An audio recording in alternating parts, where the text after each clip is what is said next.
चिट्ठी आई है।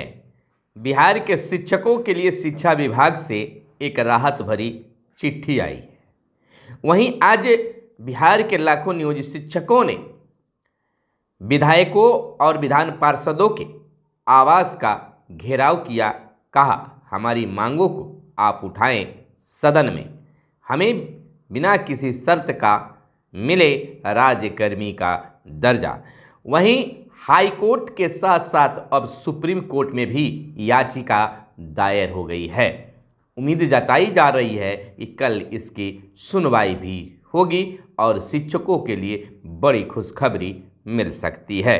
वहीं सक्षमता परीक्षा इन दिनों जारी है और शिक्षक बता रहे हैं कि मजबूरी में हम परीक्षा देने आए हैं। प्रश्न देखकर दिमाग चकरा रहा है। कुछ लोगों ने कहा, कुछ शिक्षकों ने कहा प्रश्न 50-50 था, यानी 50 आसान और 50 भारी, लेकिन लेवल काफ़ी हाई था। वहीं अब उनको झटका लगा है। लगता है कि अब जाना भी तय माना जा रहा है। नमस्कार, मैं हूं आपके साथ सुनील बॉबी और आप इस समय देख रहे हैं मगध संवाद। दोस्तों, थोड़ी सी और अपनी उत्सुकता दिखाइए, हमें सपोर्ट कीजिए, हमें आपकी सपोर्ट की ज़रूरत है। वीडियो को लाइक कीजिएगा, दोस्तों को पास शेयर कीजिएगा और चैनल को अगर अब तक सब्सक्राइब नहीं किए हैं या चैनल पर पहली बार आए हैं तो चैनल को ज़रूर सब्सक्राइब कर दीजिएगा। हमेशा आपके मुद्दों को उठाते रहे हैं तो आपका भी फर्ज बनता है कि चैनल को ज़रूर सब्सक्राइब करें और लोगों से भी करवाएं। विशेष नहीं, आपकी बातों पर आते हैं। बिहार के शिक्षकों के लिए शिक्षा विभाग से चिट्ठी आई है, जिसका लंबे अरसे से आपका इंतजार था। अपने आप को एक फजियत में फंसा हुआ महसूस कर रहे थे। घर की चिंता तो छोड़ चुके थे, पूरा समय विद्यालय में, यानी 9 से 5 विद्यालय। ठंड तो कुछ कम हो गई है, अब तो उतना अनुभव नहीं, लेकिन जिस समय ठंड उफान पर था आप 5 बजे अपने विद्यालय में थे। लेकिन जब बिहार के मुख्यमंत्री नीतीश कुमार ने दोनों सदनों में यह ऐलान किया कि 10 से 4 स्कूल चलेगा और दूसरे दिन कहा कि हाँ भाई, वही 10 से 4, शिक्षक को थोड़ा सा 15 मिनट पहले आना होगा, 15 मिनट बाद जाना होगा।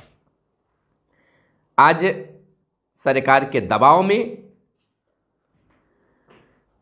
बिहार शिक्षा विभाग ने अपने फैसले को बदला है। कह सकते हैं कि के पाठक ने अपने फैसले को बदल दिया है।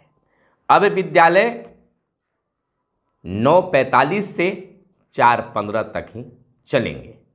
4 बजे तक बच्चों की पढ़ाई और 4 बजे से 4:15 तक आपको पाठ्यक्रम का लिखना है। इसकी चिट्ठी बजप्ते आ गई है, आप तक पहुंच भी गई होगी, आप इसको समझ लिए होंगे। बड़ी राहत एक और मिली है कि शनिवार को हाफ टाइम, यानी जो पहले था वह फिर से लागू कर दिया गया है। शिक्षक और छात्र दोनों अब राहत महसूस करेंगे। खैर, बहुत शिक्षक इस खुशी में है कि हमारी पहली जीत हुई है। नहीं, इसे जीत अभी नहीं माने, लेकिन यह उम्मीद अब जरूर है कि अब सरकार जरूर उनके हर फैसले पर नजर रखेगी। जिस प्रकार से सरकार के बातों को उठाते हुए और आदेश के इतने दिन बाद इसमें संशोधन किया गया, यह तो बहुत दिमाग ठनकता भी है। आपको लगा था कि जब बिहार के मुख्यमंत्री खुद तारीफ कर रहे हैं तो कैसे कुछ होगा। खैर देखिए, हम आपको आज बता देते हैं, जब खुशियां मिलेगी तो हर तरफ से मिलेगा। आपको हाई कोर्ट से भी खुशी मिलेगी, सुप्रीम कोर्ट से भी मिलेगी और सरकार की ओर से भी मिलेगी। भले ही आप आज उस भंवर जाल में फंसता हुआ महसूस भले ही कर रहे हैं, लेकिन जान लीजिए खुशखबरी मिलना तय है। दोस्तों, अभी तक जो बातें निकल कर आई है उससे यह माना जा रहा है कि जो शिक्षक सक्षमता की परीक्षा दे चुके हैं या देने वाले हैं, उनका स्थानांतरण यानी कि नई पदस्थापना तय है। आपने कई जिलों से यह चिट्ठी भी निकला है कि जो परीक्षा दे दिए हैं या परीक्षा देकर डीपीओ के यहाँ जो जमा करना है एडमिट कार्ड, वह बीआरसी में जमा करें और वेबसाइट पर अपलोड करने की बात विभाग को कहा गया है, बिहार बोर्ड की वेबसाइट पर। तो यानी कि निश्चित परीक्षा होते जाएगा और काम होते जाएगा और आपको बस मार्च महीने में ही नए जगह पर पदस्थापित किया जाएगा। इसे खुशी मानिए या तकलीफ, बात तो यह होना तय फिलहाल जो अभी चल रहा है उसके अनुसार, बाद में जो बदल जाए। हालांकि कल बहुत बड़ा फैसला हो सकता है। अगर सुप्रीम कोर्ट में अगर कल सुनवाई हुई, जैसा कि आप जानते हैं कि परिवर्तनकारी प्रारंभिक शिक्षक संघ के द्वारा समरेंद्र बहादुर के द्वारा बंशीधर बरजवासी के नेतृत्व में जो याचिका नियोजित शिक्षकों को लेकर दायर किया गया है, उसमें बहुत कुछ अच्छा होने की उम्मीद जताई जा रही है। भगवान करे कि शिक्षकों के हक में बेहतर फैसला आए। हालांकि 99% शिक्षक टेंशन में हैं, 1% वो शिक्षक टेंशन में नहीं है जो पहले से ही अपने ज़िले से दूसरे ज़िले में है। वो चाह रहे कि शायद मेरा अपना ज़िले के नज़दीक मिल जाए या जिला में हो जाए, वह इस आस में खुश हैं थोड़ा सा। हालांकि शिक्षक राजनीतिक भी कुछ है अब गड़बड़ाई है।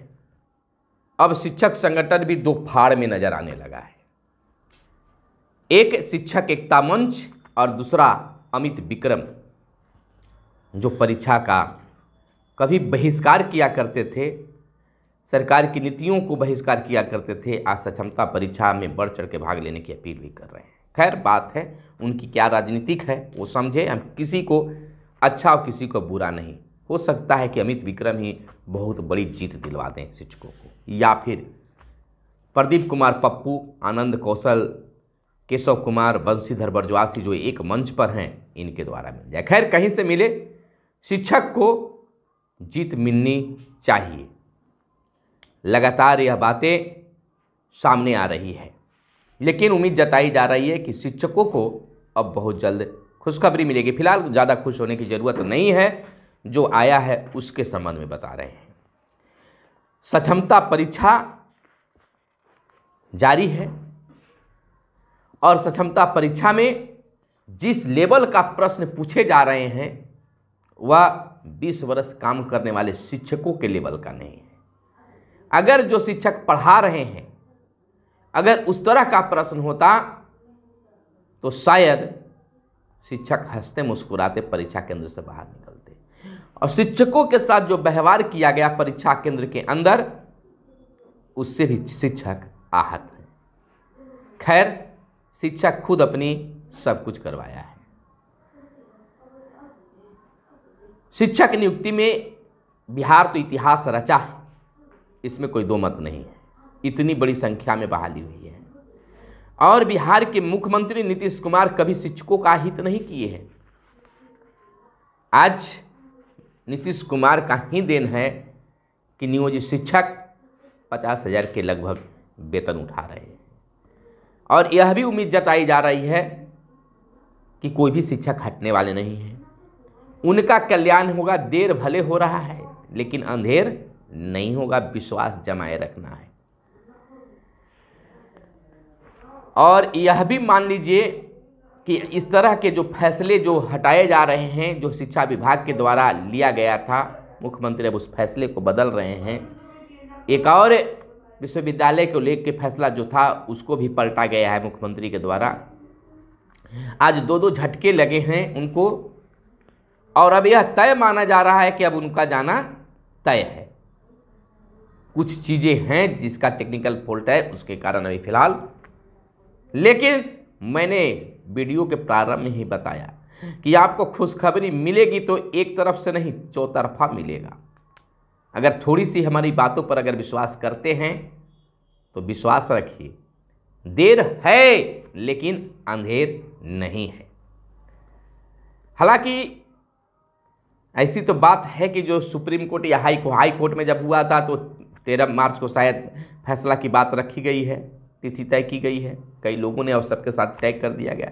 सुप्रीम कोर्ट में बरजवासी जी गए हैं तो हो सकता है कि एक सुनवाई में कुछ खास ना हो, लेकिन कुछ तो होगा ज़रूर, यह तय है। हो सके कि उससे पहले ही मुख्यमंत्री जिस प्रकार से शिक्षा विभाग पर अब नज़र रख रहे हैं, उनका सचिव अब नज़र रख रहे हैं, तो शिक्षकों के लिए भी कोई बड़ा कल्याणकारी बातें सामने आ जाए, यह बिल्कुल अब तय माना जा रहा है। तो चलिए इन्हीं बातों के बीच आपको छोड़े जाते हैं।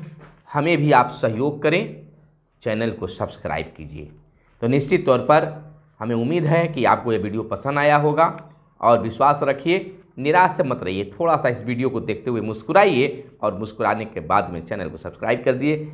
खुशखबरी मिलेगा, आप आहत मत हों, आपका ज़िला कोई नहीं छुड़वाएगा। और जो साथी अपने गृह जिला में जाना चाहते हैं उनको भी खुशखबरी है, वह भी अपने स्थान पर जाएंगे, ऐच्छिक स्थानांतरण मिलेगा। यह दावा है, कोई शिक्षकों को अहित नहीं होगा। यह देश, यह राज्य किसी व्यक्ति विशेष के कानून से नहीं बल्कि संविधान से चलता है, और संविधान को कोई पलट नहीं सकता है।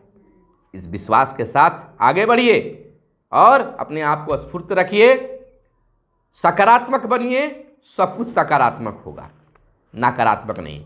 कुछ लोग यह टिप्पणी कर रहे हैं कि वो ऐसे कर रहे हैं, वो नेता ऐसे कर रहे हैं, वो नेता ऐसे कर रहे हैं। अरे कर रहे हैं सभी शिक्षकों के हित में हैं, कुछ तो कर रहे हैं। वैसे शिक्षकों की तरह तो नहीं है जो हाथ पर हाथ धरकर घर पर बैठे हैं, अलबत्ता बहुत कुछ करना चाहिए। तो कुछ तो कोई कर रहे हैं, हो सकता है कि किनके कारण क्या जीत मिल जाए, इसलिए विरोध की यह घड़ी नहीं है। जिनको जहां बन रहा है वहां पर अपना लगे रहिए, देखते रहिए। चलिए चलते चलते एक बार फिर से आप बिल्कुल स्वस्थ रहिए, क्योंकि अब आपके मुस्कुराने का समय बहुत नज़दीक आने वाला है। आप क्या सोचते हैं, कमेंट करके बताइए। धन्यवाद।